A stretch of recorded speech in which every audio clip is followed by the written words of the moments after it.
This video is brought to you by my generous backers over on Patreon.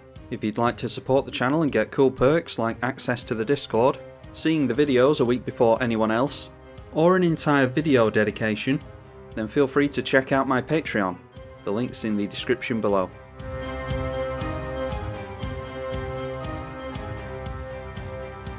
This video is dedicated to Antonio Rouse. Antonio, thank you. Captain Sisay versus Lord of Tresserhorn, Okaun Eye of Chaos, and Zndrsplt Eye of Wisdom, along with Greven Predator Captain. No lander. So if we had a forest in there, that wouldn't be great, but it wouldn't be awful. Let's get rid of it. Alright, that's a lot better. Sylvan Library I like, taking us into Nissa for another land into hand. We will certainly keep that one. Just a bunch of tap lands coming in first of all, so let's follow suit with a tap land of our own. And a Mind Stone coming down for Dolfo. We're up against 3 patrons today, by the way. Dolfo, a patron of the channel, already played against his budget version of this, and the budget version's really good, so I dread to think what this version is like. Home Doggy on Lord Tresserhorn, now playing a Gravecrawler, so that points us in the direction of Zombie Tribal. Unless they just make use of this with Skull Clamp, because their commander is a zombie. But I'm thinking this is Grixis Zombies. Then playing Greven Predator Captain is Valdrieg. Another land off the top for us, so let's get down the basics as soon as we can, so that if we draw into the dual land that cares about 2 basics, we can get that in untapped. Going for a Sylvan Library. There aren't many better turn 2 plays than a Sylvan Library. Butcher's Cleaver now for the Greven. +3 to power and lifelink if it's a human, which Greven is. And the Myriad Landscape being cracked now, most likely for a couple of mountains. Another zombie coming down, a Zombie Knight now. That is the Midnight Reaper. Whenever a non-token creature you control dies, 1 damage to you and draw a card. So they would draw 3 cards off of a Skull Clamp onto this. And 2 damage coming in at us. Probably because we're running Captain Sisay. I think all 3 of us here have Frightening Commanders though. The only lesser Frightening Commander is Lord Tresserhorn. Anyway, let's draw 3 off the top and see if there's anything we want to keep. Grand Abolisher. There's a couple of blue players. But if people are going to be swinging in at us, I don't know if we really care about doing that. Yeah, we get down Nissa this turn, don't we? Let's put the Strip Mine back. And we'll just keep the God Eternal Oketra. Then we'll go in for Nissa, Vastwood Seer, just so that we've got a blocker. Solemn Simulacrum coming down now, so we're all still on the ramp game, seemingly. Yeah, and speaking of ramp, Gilded Lotus comes down, so really accelerating ahead here. Rakdos Signet comes down. And that goes straight into Sword of the Animist, which is a really good ramp enabler in any deck that usually struggles with that. Grixis not the best of getting land ramp down. And the 2 damage continuing to come in at us. Yeah, don't really want to give them the card draw. I would have blocked the Midnight Reaper, but yeah, not going to block the Gravecrawler here. And off the top, just a bunch more lands and a Mirari's Wake. I'm going to put a land and a fetch on top, because I want that Mirari's Wake in hand. And then maybe we can go just for Verdant Catacombs next turn and shuffle some chaff away. But we're getting into expensive stuff at the moment, unfortunately. So let's try out this Grand Abolisher. There is some blue mana held up over here. But if they're using the counter magic on Grand Abolisher, they might not use it on the Captain Sisay. And Dolfo does have priority held up there. Now Greven's coming down. How much is this to equip? That is 3 to equip, and it looks like there is counter magic. So Dolfo paying Greven the respect he deserves. Greven's the type of deck that can win out of nowhere, but then again, so is Zndrsplt Okaun. Dolfo gets the 5 colourless mana from the mana drain, countering Greven. That gets them into Zndrsplt, and they might even go for their other commander at this point. Yep, there he is. And they've still got mana held up. We saw in the budget game just how big Okaun can get out of nowhere. I think it jumped up to a 96, 96, something like that. Doesn't look like they're having as much luck this time, but Okaun and Zndrsplt don't have haste anyway, so it hardly matters. Going up to 6 cards in hand with a 6/6 red commander. Then a Tribute Mage coming down. They can search for an artifact with CMC 2, I think. Yeah, artifact with CMC 2. And they go for the infamous Krark's Thumb, but decided not to play it out. Probably worried about removal. They might even have more counter spells in hand. Sword of the Animus going on to Gravecrawler, and it looks like they're trying to get this thing killed for the card draw. So going in at Solemn, who might also be more likely to block there. So both players taking some card draw. Then following things up with a Whisper Silk Cloak, and passing the turn over to us. We know of 2 of the cards that are on top. Let's see if there's anything good underneath the top 2. Alright, a 3 visits isn't horrendous. Do we just try and make Mirari's Wake stick? We've got a Rakdos and Izzet and a Grixis player, so they're not likely to get rid of enchantments. So let's...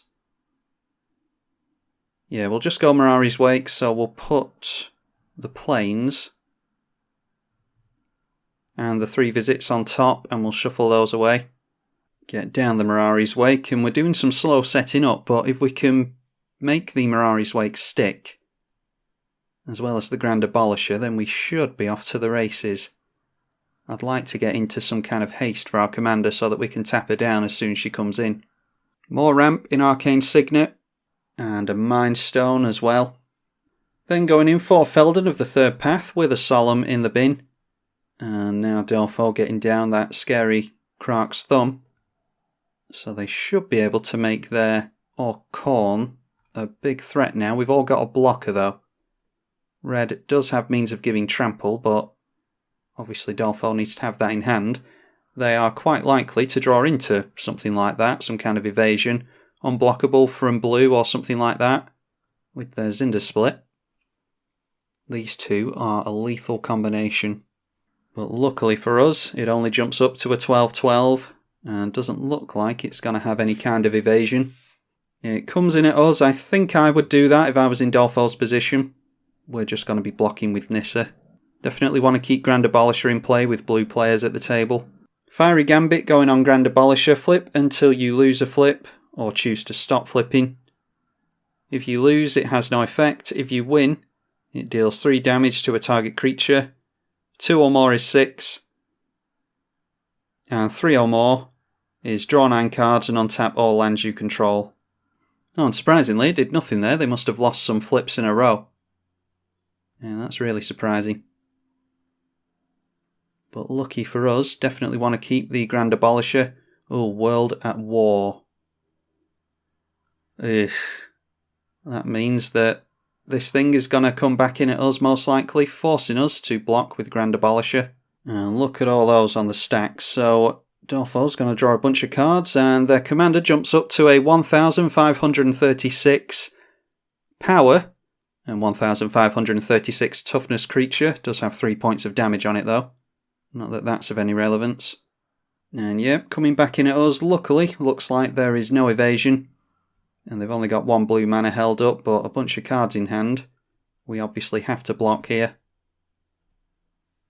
And it's digging for a board wipe time. Sword of the Animus going on to Midnight Reaper this time. And they'll have to hope for another creature coming into play, if they want to swing in with that. Deciding to go in at Dolfo, whichever creature they block with will die there. So I imagine Dolfo probably just takes 4 here. Then playing a Nightscape Apprentice. For blue and tap, put a target creature you control on top of its owner's library. And for red and tap, target creature gains first strike. Then they're going for the Gravecrawler as well, which can't block. And Whispersilk Cloak going on to the Nightscape Apprentice. So at least no one will be able to point removal at that and shove themselves through. Alright, Path to Exile is exactly what we wanted. Can Dolfo get haste on their commander is the question. I might actually go for it main phase just so that they can't counter it. So let's go Flooded Strand on top. And we'll keep the Sol Ring. Go in for Wooded Bastion. Play the Sol Ring. Then we'll play God Eternal Oketra. And unfortunately no haste on our commander, but we will get a zombie token. Ready for blocking a hasty Okaun if needs be. And then unfortunately we can't go in for Great Henge if we want to hold up the Path to Exile, so we'll have to just leave it like that. Yeah, I will see if Greven wants to do anything about the Zndrsplt player. If they can't, then we'll go for Path to Exile on the red commander over there. No point in using up our removal if someone else is going to use theirs. Greven coming down again. And they only have 1 mana floating there. So I don't think there's much of anything they can do after that. Now, time to see if Dolfo has 3 counters in hand. Nope, the Okaun goes back into the command zone, so we're safe for another turn, I hope.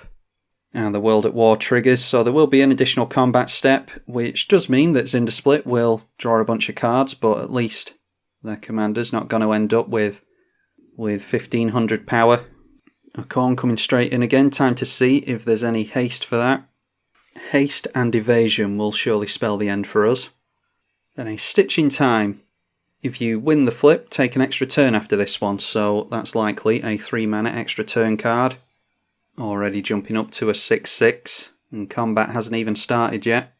And there's the haste, Swiftfoot Boots comes down. And no prizes for guessing which creature that's going on to. I was going to say that we need them to lose a bunch of flips in a row here so that we can block for 8 damage with God Eternal Oketra. That has double strike, don't forget. And if that was a 6/6, it wouldn't be able to swing into us effectively. But it's going to be far from a 6/6. So what are we on now? Oh wow, it's not done yet. Okay. What is the highest power and toughness you've ever seen? You can drop that in the comments. I think I'm about to see the highest power and toughness I've ever seen. It is... I can't even see what it is. Ah, there we go.